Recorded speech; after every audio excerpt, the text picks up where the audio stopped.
वो कोई बाबा सिद्दीकी कोई सही आदमी थोड़ी नहीं था। वो तो कुछ लोग बीच में आ रहे हैं तो फिर कुछ ना कुछ तो होगा ही। और बताते हैं वो उसके दाऊद से भी कनेक्शन था। वो तो कुछ लोग बीच में आ रहे हैं तो फिर कुछ ना कुछ तो होगा ही।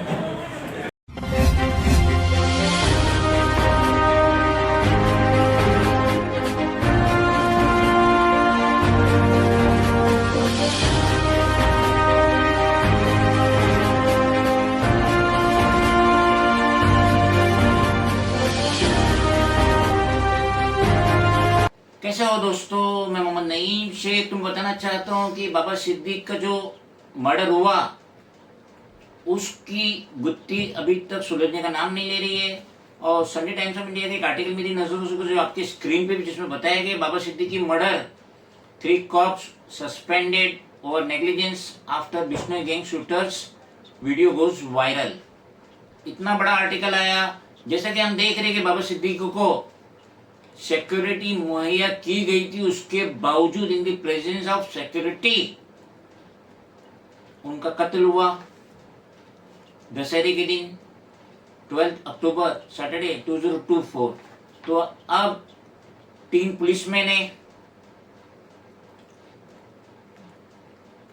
सब इंस्पेक्टर राम सनेही, हेड कांस्टेबल विपिन कुमार और कांस्टेबल संजय कुमार, इनकी जो नेग्लिजेंस हुई थी सिक्योरिटी में, तो एसएसपी शैलेश कुमार पांडे उन्होंने तीनों को सस्पेंड किए।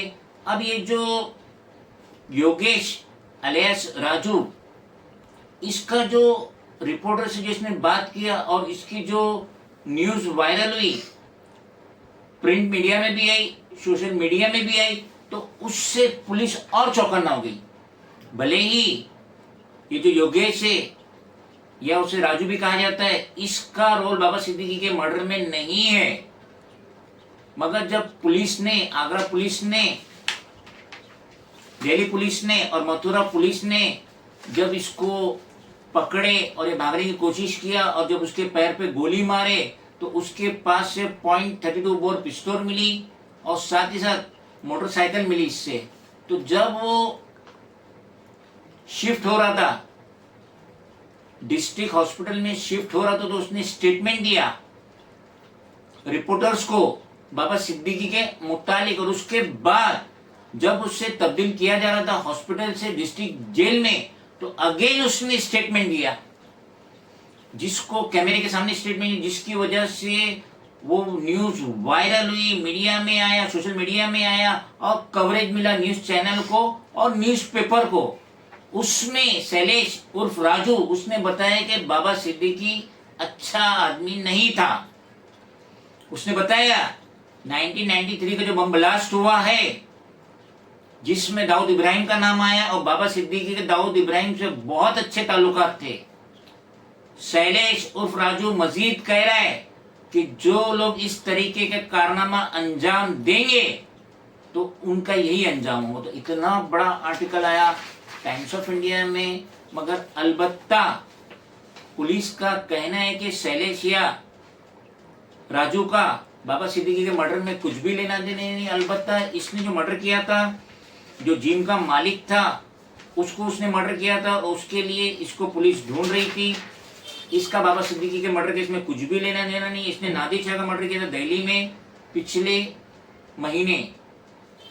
तो आर्टिकल आ गया शैलेश का, राजू का और 3 पुलिसमैन भी सस्पेंड हो गए। लेकिन अलबत्ता अब तक जो मेन सरबना है, कौन है, किसके कहने पे बाबा सिद्दीकी का कत्ल हुआ, अभी तक पुलिस इसकी गुत्थी सुलझा नहीं पाई। वो तो कुछ लोग बीच में आ रहे हैं तो फिर कुछ ना कुछ तो होगा ही। और बताते हैं वो उसके दाऊद से भी कनेक्शन था। वो तो कुछ लोग बीच में आ रहे हैं तो फिर कुछ ना कुछ तो होगा ही। वो कोई बाबा सिद्दीकी कोई सही आदमी थोड़ी नहीं था। उसके ऊपर मकोका का केस लगा हुआ है। अब आम आदमी पे तो मकोका का केस लगेगा नहीं। और बताते हैं वो उसके दाऊद से भी कनेक्शन था। तो ऐसे लोगों को चिन्हित कर रखा है क्या, पहले रैकी की जाती है ऐसे लोगों के खिलाफ? इस बारे में तो सर मैं हकीकत बात बताऊं तो सारी जानकारी होती है और मिल जाती है। जैसे कि किसी की भी जानकारी निकालना, वो कोई